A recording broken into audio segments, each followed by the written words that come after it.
Hello everybody, welcome back. I'm Inside Legends. Today is Sunday, February 15th, 2026, and today we're going to be talking about something kind of different than usual. If you've listened to my channel for some in the past, you probably know that I like to cover election news. However, there hasn't really been any election news for today, and I want to try to upload every single day.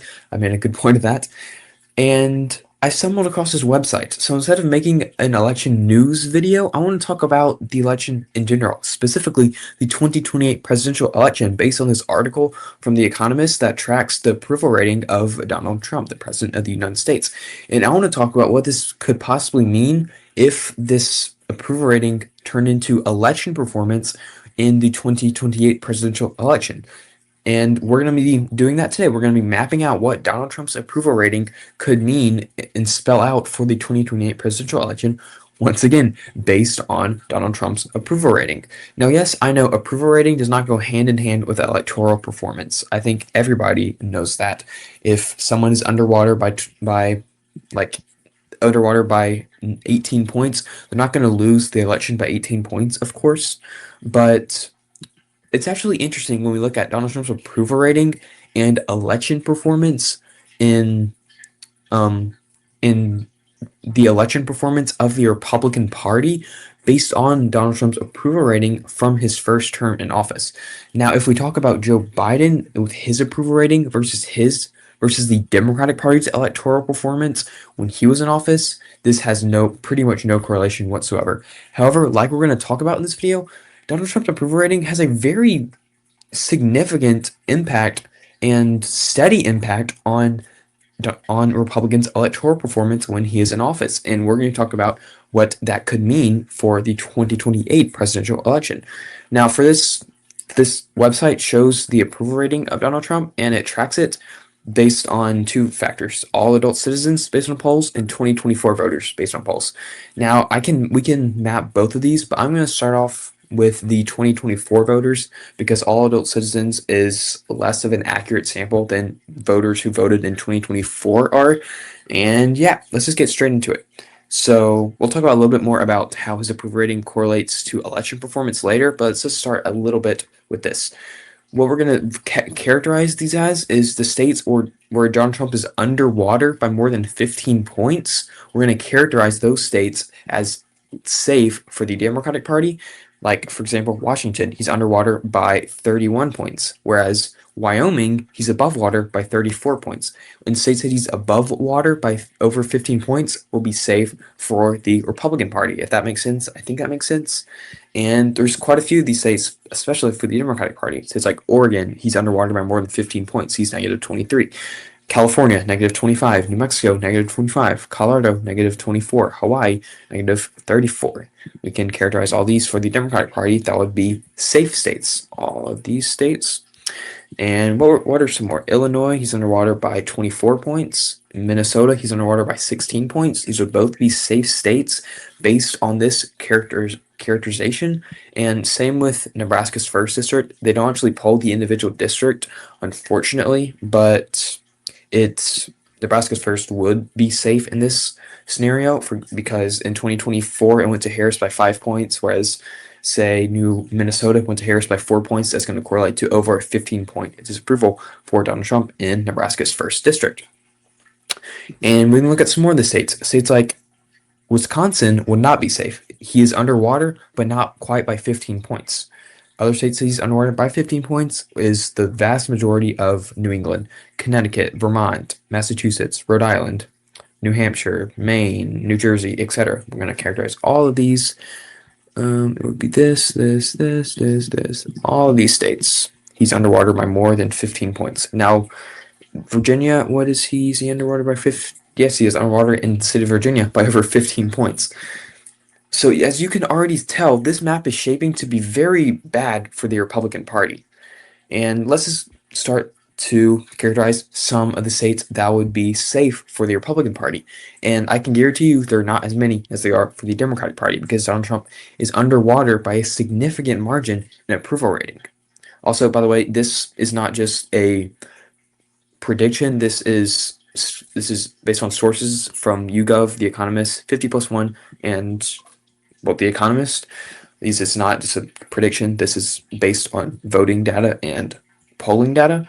States that Donald Trump would be safe, not Donald Trump, but states that would be safe for the Republican Party include Idaho, North Dakota, South Dakota.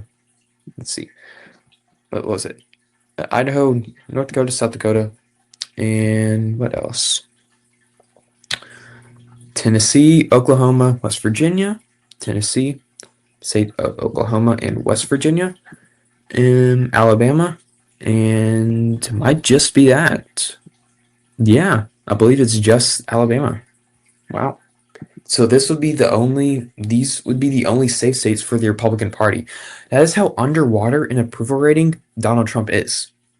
He's underwater by he only has 1, 2, 3, 4, 5, 6, 7, 8 safe states. When in 2024 he had 1, 2, 3, 4, 5, 6, 7, 8, 9, 10, 11, 12, 13. He had 18 safe states. No, 19 safe states in 2024, and now he's down to 8. That is how underwater and how unpopular this administration is based on approval rating by each state. Now, once again, I'm going to stop here for just a second and say that this does not correlate directly to electoral performance. Oh, I've got to characterize Arkansas, sorry. This does not correlate directly to electoral performance. I mean, let's look at Joe Biden's approval rating. In 2022, the first election when Joe Biden was in office, let's see, November 6th is the closest we have, he had a negative 12.5 approval rating. Whereas in 2022, Republicans only won the popular vote by 2.3 points. So you can make an argument that this does not correlate whatsoever to electoral performance. I want you to look at this. This was Donald Trump's overall approval rating. We can look in 2018. When Donald Trump was first in office during the 2018 blue wave. I can find his approval rating. It would be 2018, November 6th, 2018. He had an approval rating of 43.5 points and a disapproval rating of 53.2 points. So that'll be 53.2 minus 43.5. That is a negative 9.7 approval rating in the 2018 midterms. And that number might sound somewhat familiar because Democrats won the popular vote by 8.6 points in the 2018 midterms.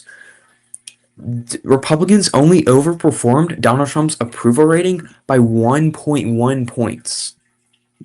Yes, they only overperformed Donald Trump's approval rating by 1.1 points in 2018. And that turned out into Democrats flipping 40 seats in the House of Representatives in 2018. Sorry, where is it? House 20.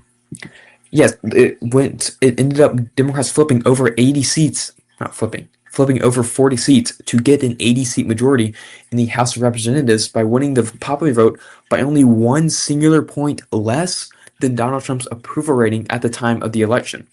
Same thing goes for 2020. Let's see if we can find it. November 2020, November 5th, 2020. His disapproval rating was 52.5, minus his approval rating was only 45.8. He only had a negative 6.7 approval rating. That is not terrible. It's not great, but it's not awful. Less than a 7-point disapproval rating. And look at the 2020 election. Joe Biden only won the popular vote by 4.5 points. That is only roughly a 2-point underperformance. That is only Republicans overperforming Donald Trump's approval rating by roughly 2 points. In 2018, it was 1 point. In 2020, it was 2 points. Who knows what it's going to be in 2026, which is why I kind of wanted to make this video to show you that Donald Trump's approval rating is signaling disaster for Republicans. Now, I'm also going to make a video about this for the 2026 midterms, and I don't know when, but I'll make that sometime soon. But yeah, let's go into some of the likely states. In this characterization, some of the likely states would be states with Donald Trump's disapproval or approval by in between 5 and 15 points. For example, the state of for the state of Wisconsin. His approval rating, Donald Trump's approval rating, is negative 10.3. That is more than 5 points, but less than 15 points. That would make Wisconsin a likely state for the Democratic Party. In Michigan, that would be pretty much the same thing. Michigan, he's negative 8.3, would be likely. Pennsylvania, what's he in Pennsylvania? He is negative 10, likely again, which that alone brings Democrats to victory in the Electoral College based on Donald Trump's approval rating, and we still have like roughly a dozen states to go. Some more of these likely states would be states like, let's see, what would they be? States like Georgia, he's negative 12. Has a negative 12 approval rating. Same thing with the state of Nevada. He's negative 7. So I think it would be Georgia and Nevada would be the only be the rest of the likely states for the Democratic Party. And now we can go into the likely states for the Republican Party. Likely states for the Republican Party would consist of Montana. He has a negative, not a negative, he has a positive 8 approval rating in the state of Montana. And that is not great. He won the state of Montana in 2024 by 20 points. And yet his approval rating is only 8 points. That could be signaling disaster for Donald Trump and Republicans in the 2028 presidential election, as well as the 2026 midterms. States like Montana, let's see, what are some more states? Iowa, no. Missouri, no. Indiana, no. Kentucky would be states like Kentucky would be a likely state. What else would there be? Florida would be a likely state, and Utah would be a likely state. No, in Nebraska. Nebraska at large would be a likely state. Utah would be a likely state for the Republicans. What else did I say? Mississippi, not Mississippi. Let's see.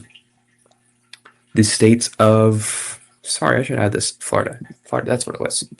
And was that all? I believe it was. Indiana, no. Ohio, no. So yeah, these would be the likely states. Oh, Louisiana. These would be the likely states for the Republican Party, which this is already a very bad map for the Republican Party. And what should we move on? And next are the lean states. These are going to be states with Donald Trump's approval rating at 1 to 5 points, positive or negative, of course. So it's like Iowa, not Iowa. So it's like Indiana. He is right below that 5-point approval rating, which would make Indiana a lean state for the Republican Party based on these numbers, which Indiana, a state that voted for Donald Trump by 19 points, only approves of him by less than 5 points. Not a great look. States like, North Carolina is also a likely state for the Democratic Party. I'm sorry, I should label that. He's negative 5.2. And then states like Mississippi, he's negative 3. States like Kansas, he's negative 3. States like Missouri, he's negative 4.9, just like how Indiana. So I think that would be the rest. I think Missouri, not Democratic. States like Missouri and Mississippi. What about South Carolina and South Carolina? And what was Arizona? Arizona, he's negative 4. That would be a lean state for the Democratic Party, which is what we're going to get into right now. The lean states for the Democratic Party. States like Arizona would be, he has a negative approval rating by less than 5 points, but more than 1 point. Arizona and Ohio would be the same thing. Ohio would flip to the Democratic Party in 2028 based on Donald Trump's approval rating in the state. Also, what's his Alaska? He's positive. Oh, Alaska would be lean 2 for the Republican Party. Sorry about that. And that brings us down to just 3 states left. And Donald Trump only has Republicans would only have 150 electoral votes. That brings us to Iowa, Kansas, and Texas. Texas, he's negative 1.1, which would be a lean state. For the Democratic Party, Texas would flip blue. Kansas, he has a positive 2.9, would be a lean state for the Republicans, and Iowa would be a tilt state for the Republican Party because he's approved of by less than 1 point. So this is what the electoral map in 2028 would theoretically look like based on Donald Trump's approval rating. And now, yes, approval rating is not a dead accurate measure of a electoral performance, but when Donald Trump is in office, it is. When Donald Trump was in office in 2018, his approval rating went hand in hand with a 1 singular point difference in electoral performance. In 2020, only a 2-point difference in electoral performance. Say we give him that 2-point benefit of the doubt. States like Iowa would be lean for the Republican Party. States like Indiana would be likely, Missouri would be likely, Mississippi would be likely, Kansas would be likely, Texas would be tilt, Alaska would be likely. I mean, we can keep going, but it's not going to change much. Democrats are still going to win the 2028 presidential election by substantial margins based on Donald Trump's approval rating. And it is not a good sign for Republicans walking into not only the 2026 midterms, but also the 2028 presidential election. Okay, that's kind of my thoughts on this. I just wanted to make this video to kind of just make this video. What are your thoughts on this? What do you think is going to come because of Donald Trump's approval rating? Do you think this is going to correlate to Republicans' electoral performance in 2026 and 2028? What are your thoughts? Let me know in the comments. If you have video ideas, I encourage you to comment video ideas. If you enjoyed this video, I encourage you to like the video, to subscribe to my YouTube channel. I upload election news every single day. And yeah, happy for a great day.